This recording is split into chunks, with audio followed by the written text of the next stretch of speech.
Higher authority उनसे बात कर रहे हैं, डायरेक्ट राब्ते में है। तो लिहाजा कल जो है पूरी तफसीली हम लोगों से बात होगी और जरूरत पड़ेगी तो फिर हम वो माफी मांगेंगे।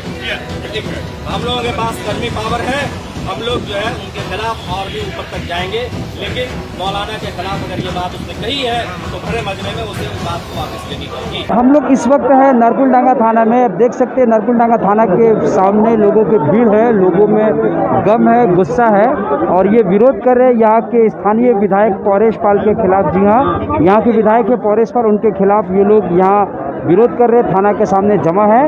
और क्या हुआ था असल में, पूरा मामला क्या है हम बता दें। यहाँ नरकुलडांगा जामा मस्जिद है, मस्जिद के जो साबिक इमाम है मौलाना शराफत अबरार, पिछले महीने कुछ महीना पहले उनका इंतकाल हो गया था और उनको लेकर आरोप है कि यहाँ के मौजूदा विधायक पौरेश पाल ने कुछ अभद्र बातें की है, उन्हें कुछ बातें कही है। तो कुछ महिला है जिनसे बात हुआ था, आपके साथ हुआ था बहस, क्या हुआ था बताइए। बोलिस ना कि जमीन बनाने के लिए, तो बोले का हम लोग बोला जमीन बनाने, रोड बनाने के लिए। आज पौरेश पाल आए थे आपके इलाके में वार्ड 29 में, सदर के सामने जा रहे थे उस रास्ते से 3:30 बजे। फिर क्या हुआ? तो हम बोला जमीन बनाने, तो फर्जन बोले कि तुम लोग प्रकाश को वोट दियो 12,000 से, तो प्रकाश ही कि हम 50,000 का ही बनाया, 50 लाख का मतलब हम बोला प्रकाश को वोट दिया तो आपको, तो आज भी हम आपको वोट दिए तो आज आपको नाम धरेंगे। बोलने लगे आप प्रकाश को दिया तो हम प्रकाश को धरा, तो प्रकाश वैसा है वैसा है। तो मतलब आज जो खड़ा है तो मकान में, तो आज भी तो पब्लिक ही वोट दिया हुआ है। बस वही में एक लफ्ज वो गाली दे दी तो फिर हम उल्टा पुल्टा बोलने लगा उसको कि आज तुम आपको गाली दिया, एक लफ्ज दिया तो आज मतलब जी तुम खड़ा हो तो तुमसे हम नहीं चल रहे, हमसे तुम लोग चल रहे हो। पब्लिक से चल रहा सरकार, हम लोग से नहीं चल रहा। फिर बस नहीं तुमसे बात नहीं करे, अगला से बात करेगा, फिर अगला से बात करने, फिर हमको बुलाइए। आपसे बात हुआ तो क्या बात हुई थी? हम वहाँ पे खड़े थे, ये खड़े होके थे 3:30 बजे के करीब।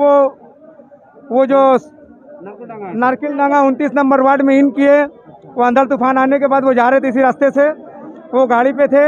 आवाम ने उनको रोका कि आप इतने दिन के बाद यहाँ आए हैं, हम लोगों का रास्ता खराब है, इस रास्ते को बना दीजिए, यहाँ पे आवाम आना जाना कर रहा है, ये टूट जा रहा है, हाथ पैर टूट जा रहा है। तो उन्होंने कहा कि आप लोगों ने वोट प्रकाश उपाध्याय को दिया है, प्रकाश उपाध्याय आपका इलाका का काउंसिलर है, वो बनाएंगे।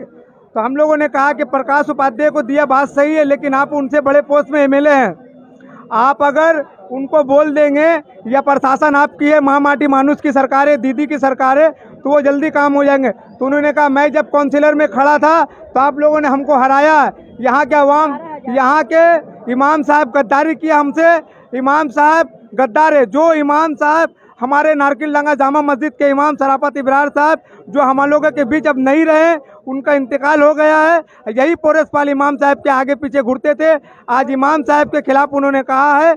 इसीलिए 29 नंबर वार्ड, 28 नंबर वार्ड और 36 नंबर वार्ड और के 35 नंबर वार्ड, राजा बाजार, पटवार बागान, फारसी बागान, सभी जगह के लोग इकट्ठे हुए हैं कि जब तक पौरेश पाल जी हम लोगों के बीच में आके माफी नहीं मांगेंगे। और 29 नंबर के अवाम को उन्होंने कहा है कि जाहिल है। मैं उन्हें बता देना चाहता हूँ कि आप कितने बड़े पढ़े लिखे हैं, आप शपथ लेने के वक्त 3 बार भूल किए, आप कितने पढ़े लिखे हैं। आइए पढ़े लिखे नरकुलडांगा 29 नंबर वार्ड में दिखाता हूँ, 28 नंबर वार्ड में दिखाता हूँ। आप पढ़े लिखे हैं कि हमारे बीच भी पढ़े लिखे है कि नहीं है? आप हम लोगों को जाहिल बोल के जाते हैं, अब वोट लेने के टाइम में यही आते। हम लोगों कोई भी अवाम पौरेश पाल को देख के वोट नहीं दिए, जितने भी लोग वोट दिए हैं सब दीदी को देख के दिए। हम लोगों ने दीदी को वोट देख के दिए, उनको वोट के देख के नहीं दिए। वो 3 बार के वो जीते, लेकिन एक बार भी नरकुलडांगा में नहीं आते, 29 नंबर वार्ड में ना 29 में आते, ना 28 में आते, कहीं भी वो नहीं आते। हम लोग चाहते हैं कि वो माफी मांगे हम लोगों के बीच में आके, तभी तो मसला होगा, नहीं तो हम लोग बहुत आगे दूर तक का जाएंगे। पूरे कलकत्ता के इमाम साहब को हम लोगों ने लेटर लिख के जनाएंगे कि एक मरहूम इमाम साहब को, जो ऐसा इमाम साहब जो हर वक्त पूरे कलकत्ता के अवाम के सुख दुख में शामिल रहते थे, शराफत इब्रार साहब जो हम लोगों के बीच नहीं रहे, उनके खिलाफ उन्होंने उल्टा सीधा बोल के गया है, ये बहुत गलत बात है। मैं बीच में माफी मांगू। 3:30 बजे का वाकया है कि इस इलाके के बेलियाघाटा कॉन्स्टिट्यूंसी के एमएलए जनाब पौरेश पाल साहब कुछ किट वगैरह डिस्ट्रीब्यूट करने के लिए, रिलीफ का सामान देने के लिए इलाके में दौरा कर रहे थे। उसी दरमियान नरकुलडांगा 60 नंबर और 64 नंबर में वहाँ पर जब गए तो लोगों ने उनसे मुतालबा किया कि हमारे गली का ये काम कर दें, हमारे मोहल्ले का वो काम करा दें। तो उन्होंने कहा कि नहीं, ये काम हम नहीं, आप प्रकाश उपाध्याय को कहो। तो लोगों ने कहा कि भाई प्रकाश उपाध्याय से तो आप बड़े हैं, इसीलिए आपके सामने ये बात रखी जा रही है। तो बोले नहीं, हमें तो 2015 में तुम लोगों को तो काउंसिलर के इलेक्शन से हराया था और मौलाना शराफत ने मेरे साथ गद्दारी किया। बस यही जुमला को लोग वहाँ पर लेकर भड़क गए कि हमारे साथ उन्होंने गद्दारी किया, मौलाना शराफत ने हमें हराया। तो लोग भड़क गए उनके ऊपर। जब भड़के तो वहाँ से बाइक स्टार्ट करके भागे। भागने के बाद में फिर जो है लोग उनके जब ये बात सुना, और अपने इमाम मौलाना शराफत अबरार को जानते हैं कि वो मगरबी बंगाल के ही नहीं बल्कि पूरे हिंदुस्तान के वो एक मजबूत सिपाही थे, और सिर्फ मुसलमानों के नहीं बल्कि तमाम मज़हब के मानने वाले लोगों के लिए के वो समझ लिए सरपरस्त थे। और वैसे लोगों को इस तरह का बात कहना, और उनका जनाजा इस बात का सबूत था कि कलकत्ता के अंदर तारीख़ है इस बात की कि उतना बड़ा जनाजा कभी किसी का नहीं हुआ है जो मौलाना शराफत अबरार रहमतुल्लाह अलैह के लिए हुआ था। ये इस बात का सबूत है कि वो इस कैसी शख्सियत थे। और ये एमएलए साहब जो कि एक पब्लिक सर्वेंट है और पब्लिक के नुमाइंदे हैं, पब्लिक का खिदमत करने वाले हैं, वो ऐसे जुमले कहेंगे, ये काबिले बर्दाश्त है और अफसोसनाक पहलू है। लिहाजा हम लोगों ने मामला को शांत करने के लिए थाना से रुजू किया, और थाना को हमने ये कंप्लेंट उनके ख़िलाफ़ लेटर दिया है, उनके ख़िलाफ़ एक शिकायत दर्ज कराया है। अल्हम्दुलिल्लाह नारकलडांगा थाना ने शिकायत दर्ज करने के बाद में हायर अथॉरिटी को इन्फॉर्म किया है। हायर अथॉरिटी ने उनसे बात किया है जैसा कि थाना मुझे बताया, और उन्होंने ये अपना जुमला ओवर फोन हायर अथॉरिटी से वापस लिया कि नहीं, वो हमारे बाप जैसे हैं, मैंने ऐसी बात नहीं कही है। ठीक है, नहीं कही होगी, अच्छी बात है, लेकिन जो बात उन्होंने कही है, हमारा डिमांड ये है कि वो पब्लिकली कहेंगे कल। और थाना ने भी हमें इस बात का आश्वासन दिलाया है, विश्वास दिलाया है कि वो कल इस मामले का हल निकालेंगे।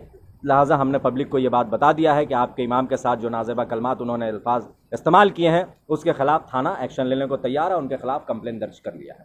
अगर थाना एक्शन नहीं लेती है या परसपाल जी अपने बात वापस नहीं लेते हैं तो हम इसके ख़िलाफ़ और भी आगे तक जाएंगे, खामोश नहीं बैठेंगे।